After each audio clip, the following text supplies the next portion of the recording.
Yes, reka nguhe ikaze wowe ukunda ibiganiro bya Kigali Channel, ukunda update news tukugezaho ndetse ukunda n'ubusesenguzi bwacu tukugezaho hano kuri Kigali Channel. Reka rero nshimira abantu bose bamaze kwinjira mu muryango mugari wa Kigali Channel. Wewe wakanze subscribe, wowe ukomeje kurekinga inkuru zacu ndetse dukeneye comment z'abakunzi bacu kugira ngo tugomeze twumve ibyo badutekerezaho ndetse tugomeze twumve n'inkuru bifuza ko tukomeza kubagezaho. Rero uyu munsi ngomeje kukuzanira amakuru ari kuvugwa muri The Choice Live y'umugabo witwa DJ philpeter, aho ubu ngubu byamaze gufata indi ntera. Reka nkubise ko mu bihe bishize twabagejejeho inkuru y'uburyo Moses Iradukunda yari yasohotse muri The Choice Live ndetse aho yari afitanye siriri komeye na mugenzi we witwa M Irene, uyu munyamakuru kunze kwita Morodekayi Kasha Makokero, aho bari bafitanye siri ndetse bamaze kwemeranywa gukorana kuri iyi channel ya MIE ndetse MIE kagomeza yibanda ku bihangano by'abantu bari muri iyi rebo ndetse Moses akibanda nawe ku ma interview kuri iyi channel ya Morodekayi Nation. Rero inkuru twari twakugejejeho n'ubundi twakomeje kuyikorera suivi ndetse twamaze kumenya andi makuru ndetse aremereye cyane ku buryo ashobora guhita yerekeza mu muryango usohoka uyu M Irene, dore ko yari amaze igihe ashaka gusohoka muri iki kinyamakuru, ariko kubera ukuntu azi ko boss we DJ philpeter ari mastermind ndetse ari umwe mu bamugejeje kuri byinshi yagezeho, ndetse arashaka kwifuza gusohokamo mu mahoro nta kibazo kibaye. Ibyo ari byo twakugejejeho rero kubw'iryo siri yarafitanye na Moses ndetse n'ubu ngubu akaba yongeye kwiyenza kuri boss we bapfa izi award za The Choice zizatangwa ku cyumweru. Reka nkubwire ko izi award zizaba ku cyumweru zizabera kuri Onomo Hotel, aho rero izi award hatemerewe abafana bazazitabira ndetse hazatangwa ama invitation ndetse n'abandi bantu bafite nomination ndetse aho byaje kugaragara kuri iki cyumweru M Irene atangira serereza boss we philpeter ndetse ari kumubwira uburyo ahantu bajyanye award ari ahantu hadakwiriye rwose. The Choice ukurikije ahandi ma award yabereye nakubwira nka Kisama Awards bari bajyanye muri Kigali Arena, ndetse tugomeza museka mubwira yuko n'abanyamakuru ba Isibo TV batabasha gukwirwamo.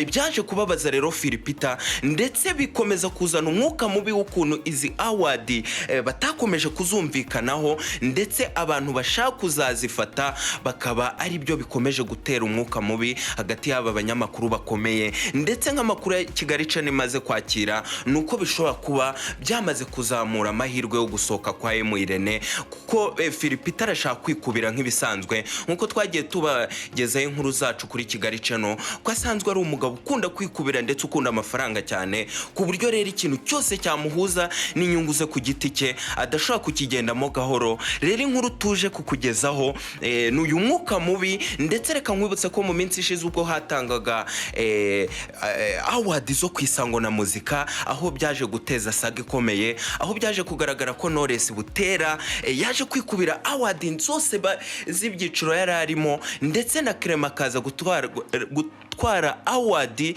y'umu producer umaze gukora mu myaka 10 ndetse aho byaje kuvugwa yuko iyi rebo isanzwe izwiho rwose gutanga ruswa ndetse no gushaka kwikubira ibihembo hano mu Rwanda. Reka nkwibutse ko The Choice umwaka ushize baje guhemba Platini P ndetse bamuhemba ku ndirimbo ye Attention ko ari indirimbo ya video nziza y'umwaka, aho byaje guteza amagambo akomeye kuko reka nkwibutse ko producer wari wahembwe the best director yari Bagenzi Bernard. Ni gute bahemba Bagenzi Bernard ndetse ari we wakoze indirimbo nziza nka Boy ya Davis D, ariko iyo ndirimbo ntize kugaragara ihembwa ahubwo agahembwa Attention ya Platini P? Nizo ruswa rero zagiye zivugwa, aho uyu mugabo uyoboye Kina Music yitwa Clement azwiho ibyo bintu byo gucengera ndetse abashaka kwikubira kugira ngo izo award ntizimucike, dore ko arizo zina boosting amazina y'abahanzi be. Rero uyu Knowless n'ubundi nari nkomojeho wagiranye ikibazo cyane n'abakunzi ba industry ndetse bavuga ko nta bidasanzwe yari yakoze par rapport y'ibikorwa Marina yari yakoze. Reka nkwibutse turune ya yuyu muhanzi Arine Sano yari yazengurutse. Reka nkwibutse ko competition yari arimo ya The Voice. Reka nkwibutse akazi gakomeye Clarisse Karasira yari amaze igihe akora. Reka nkwibutse ko icyo cyiciro rero ari cyo n'ubundi Knowless arimo, ndetse n'izi ruswa za Kina Music zitigeze zihagarara, ko n'ubundi bigomba kuba ngombwa yuko ari ugomba kukibatwara, ariko n'ubundi philpeter yahakanye kuko byari byatangiye kwinjirwamo na boss wa Isibo TV, aho byatangire kuri Best Male Artist, aho yababwije ukuri yuko Bruce Melody agomba gutwara award uko byagenda kose, ndetse umwuka mubi wahagurukije Kasha Makokero abwira boss we philpeter ko award igomba gutwarwa na Niyo Bosco, dore ko Niyo Bosco yari amaze iminsi akora amahiti. Reka nkwibutsa views Niyo Bosco yari arimo akora. Reka nkwibutsa inshuro Bruce Melody yagiye atangaza yuko indirimbo yagiye akora inyinshi yagiye azandikirwa na Niyo Bosco. Ibyo byose rero M Irene akabishingiraho, ndetse na EPA yari maze iminsi isoka aho n'indirimbo ye ya nyuma y'iskurugi yagaragayemo boss we M Irene, ndetse iyi ndirimbo ikaba ariyo yasoje EPA. Rero M Irene akaba yarashimangiye yuko uyu Niyo Bosco ndetse ukomeje kugirirwa igikundiro kinini hano mu Rwanda, aho ayifuza yuko ari ugomba gutwara iyi Best Male, ndetse boss wa Isi babyitambikamo. Reka nkwibutse ko Kigali Channel twabagejeje inkuru y'uburyo Bruce Melody yaraherutse gukora inkuru kuri The Choice, akora ikiganiro ndetse agikora mbere yuko asora indirimbo ye na Harmonize, aho byaje kuvugwa impamvu yaje gukora ikiganiro. Abakunzi be bibaza ese ko nta n'igikorwa yashyize hanze no kubera iki yaje, ariko ibyo byose Kigali Channel yabyegeranyije, ndetse amakuru tukuzaniye nuko iyo interview yateguriraga izo awards zizatangwa ku cyumweru, kugira ngo uwo mwuka mubi wari waratangiye kuza hagati ya philpeter na Bruce Melody, aho byari byatangiye ku myaka 10 y'igitaramo cya Bruce Melody yima performance DJ philpeter, ndetse aho yari yabanje no kubivuga mu kiganiro yuko agomba kumuhereza performance, ariko nyuma aza kumukuramo biza kugaragara ko yahaye akazi Niyo Bosco uri muri MI Rebo ya M Irene. Aha rero niho Kabanda Jado wahoze ndetse ari na manager wa Bruce Melody aravuga ati ni gute abakunzi ba industry benshi bazi ku televiziyo ari ya Bruce Melody, ariko bikaba bigaragaye ko adatwaye igihembo, cyane yuko ibindi bitangazamakuru byatanze ama award ko byagiye biyaha Bruce Melody. Nakubwira nka Kisama Award, nakubwira nk'isango na muzika yavugishe benshi ejo wundi ubwo yatumiraga mugenzi we Eddie Kenzo. Rero n'ubundi uwo mubano yaje gutsura kugira ngo atwikire The Choice, ndetse The Choice iri kugaragara nka iri gusubira inyuma mu buryo bwa viewership, uburyo iri kugenda irebwa. Rero Bruce Melody n'uwo murongo yararimo kugira ngo aze ndetse bumvikane na philpeter ku buryo n'ubundi ku cyumweru hazagera nta mbogamizi, ndetse ari ukuza twara igihembo. Aha rero M Irene yaje kwemeranywa na boss Kabanda Jado ndetse na boss we n'ubundi DJ philpeter, baravuga ati iki cyiciro byibuze Bruce Melody ndabyemeye koko ni munyakazi, ni gitangaza hano mu Rwanda, reka mwemerera twari award, ariko nitugera kuri gospel ntago ndi bubemerere. Akazi gakomeye Vestina na Dorcas bakoze, igikundiro bakomeje kwerekana mu Banyarwanda, views bakomeje kuzamuka, ndetse bakubise inshuro Bruce Melody. Rero ahangaha n'ubundi nyuma yuko Prosper Nkomezi ariyo wari uri kugaragara adominike cyiciro ku buryo bukomeye, ndetse na Irene Gahongayire mwakomeje kumubona ko hari partnership ari kugirana na philpeter, yari ibintu bari kwamamaza, ndetse ari kugaragara muri interview cyane hano ku Isibo kuri The Choice Live. Rero n'ubundi ahangaha niho philpeter n'ubundi yashaka kugomeza kudomina, ariko M Irene Kasha Makokero yamaze kumubwira ko iyi award ari ya Vestina na Dorcas bidasubirwamo, ndetse ahangaha n'ubundi hashatse kugaragara flexibility ya philpeter, ariko n'ubundi nka boss nka nyiri gikorwa n'ubundi urumva ntago yahita aca bugufi imbere ya boss we, ariko kuko n'ubundi azi ko M Irene afite gahunda yo kumucika n'ubundi, kandi n'ubundi yari amaze gutakaza umunyamakuru ukomeye Moses Iradukunda. Rero ntago ashaka kugira ngo aya makimbirane agomeza azamuke, ariko n'ubundi nk'uko ibi byiciro bigera kuri 7 twaguteguriye byazanye umwuka mubi n'ubundi kugira ngo arebe uburyo yabyitwaramo neza, ndetse n'ubundi mikoranire yabo iyi award ntisigisenye The Choice burundu, ahubwo ibongerera imbaraga, ndetse barushaho kubona viewership bari bamaze gutakaza kubera imikorere ya philpeter wari waragaragaje ko n'ubundi nk'uko Abanyarwanda bari baramukunze yagiye asubira inyuma, ndetse akagenda ahunga interviews zibera hanze cyane akibanda kuzibe zibera muri studio. Rero ubu ngubu nawe nicyo giye kugira ngo agaruke yongerahe abanyarwanda bimwe bamukundiye. Rero izi award nazegeranyije, nari mpereye kuri best male n'ubundi kuko yo nubwo byabanje kugorana ariko Bruce Melody bayimwemereye, ndetse na gospel Vestina na Dorcas n'ubundi ku gikunduro bafite n'ubundi. Urabona ko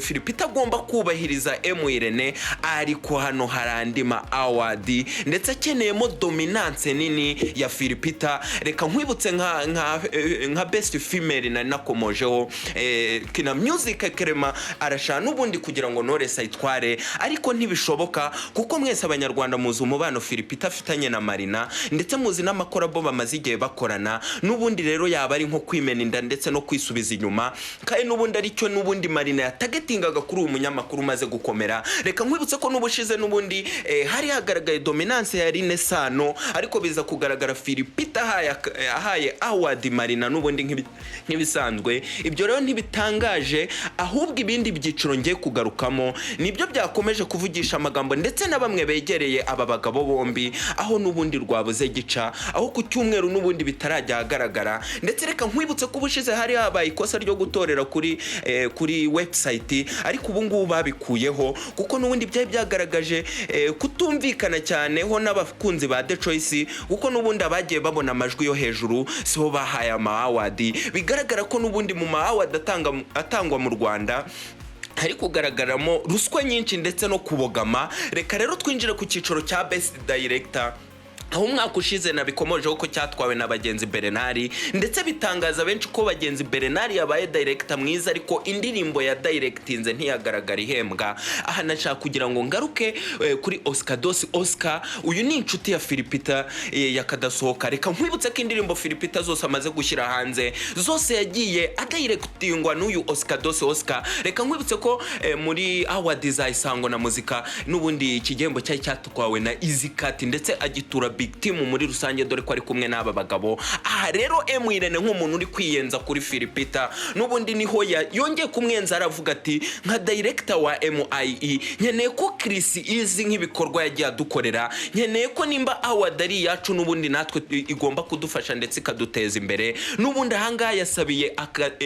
award Chris izi. Reka nkwibutse ko Chris izi atari kategori arimo yonyine, ko n'ubundi ari muri upcoming, ariko upcoming naho harimo ikibazo, kandi M Irene nk'umunyamakuru ukomeye nawe yari yamaze kukibona kuko harimo ibyamamare bikomeye. Reka nkwibutse nka Okama akaza ari gukora muri iyi minsi, ndetse Okama makuru agera kuri Kigali cyo ko n'ubundi ni umwana wo mu bakire, mama we ni umuganga muri Portugal i Lisbonne, papa wakora muri Oman, n'ubundi ni umuryango ufite amafaranga. Reka nkwibutse ko Okama n'ubundi ari ready gukora igishoboka cyose kugira ngo nawe iyi award ayibone ndetse imushyire kuri spotlight nkuko n'ubundi yarari mu bihe byiza. Reka nkwibutse ko ari inshuti yakadasohoka ya Kenisoru, ndetse Kenisoru akaba ari yaramuhaye collab ikomeye ku buryo nayo ari gushaka uyuririraho nyuma n'indi hit amaze gukora kugira ngo nawe arebe ko byamusapotinga. Ariko banyarwanda ntimwirengagiza akazi gakomeye Kariyeri Ways uri muri iyi kategori.